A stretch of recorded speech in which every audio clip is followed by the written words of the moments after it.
আজকে আমরা ঘোষণা দিচ্ছি সিলেট মেট্রোপলিটন পুলিশের আমাদের ঊর্ধ্বতন কর্মকর্তা যারা এবার রোজার আগে আমাদের যাকাতের জন্য নির্ধারিত যে টাকা সেই টাকা আমরা পুনাককে আজকে আমাদের আমন্ত্রিত যারা অতিথি আছেন তারা সমাজের বরেণ্য এবং সমাজের প্রথম সারির লোকজন, আপনাদেরকে এই জন্য আমরা আহ্বান করেছি। আজকে পুনাক যেরকম এই দুস্থ লোকদের পাশে দাঁড়িয়েছে, একটা নিরাপদ একটা আধুনিক শহর গড়তে হলে আপনি 10 তলা বিল্ডিং এর তৈরি করলেন, মালিক হলেন, আর আপনার বিল্ডিং এর নিচেই যদি অনাহারী অর্ধাহারী লোকজন শুয়ে থাকে, বসে থাকে, তাহলে ওই পরিবেশটা আপনার জন্য কিন্তু ভালো নয়। তো এই জন্যই আপনাদেরকে আহ্বান করেছি, আপনারা যদি আপনাদের অবস্থান থেকে আপনাদের সামর্থ্য আপনাদের ইচ্ছা অনুযায়ী যদি আরো কিছু লোককে এই কর্মসূচির আওতায় আনতে পারেন, আমরা যদি আনতে পারি, তাহলে আমাদের সমাজটা আরেকটু সুন্দর হবে, আমাদের আরো কিছু লোক স্বাবলম্বী হবে।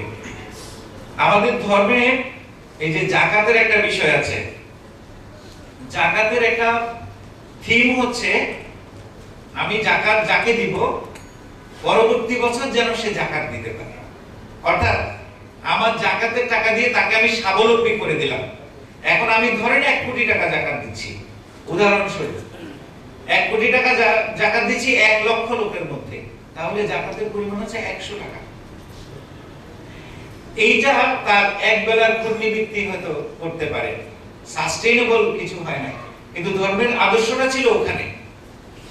তো আমাদের অফিসারদের সাথে আমরা কথা বলেছি এবং আজকে আমরা ঘোষণা দিচ্ছি সিলেট মেট্রোপলিটন পুলিশের আমাদের ঊর্ধ্বতন কর্মকর্তা যারা এবার রোজার আগে আমাদের যাকাতের জন্য নির্ধারিত যে টাকা সেই টাকা আমরা পুনাককে দান করব এবং পুনাক এর মাধ্যমে তারা যদি এই দান গ্রহণ করেন তাহলে আরো কিছু লোককে আপনারা স্বাবলম্বী করতে পারেন।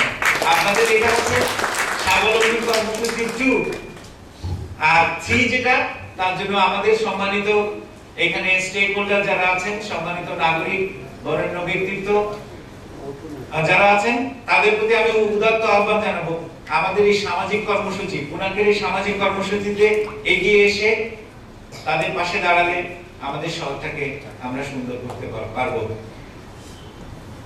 ধর্মের একটা শিক্ষা আমরা শিখেছি, 40 পরিবারের খোঁজ না নিয়ে তাদেরকে অভুক্ত রেখে যদি আমি ভরপেট খাই, তাহলে আমার ইবাদতটা চ্যালেঞ্জের মুখে, এটা কবুল নাও করা হতে পারে।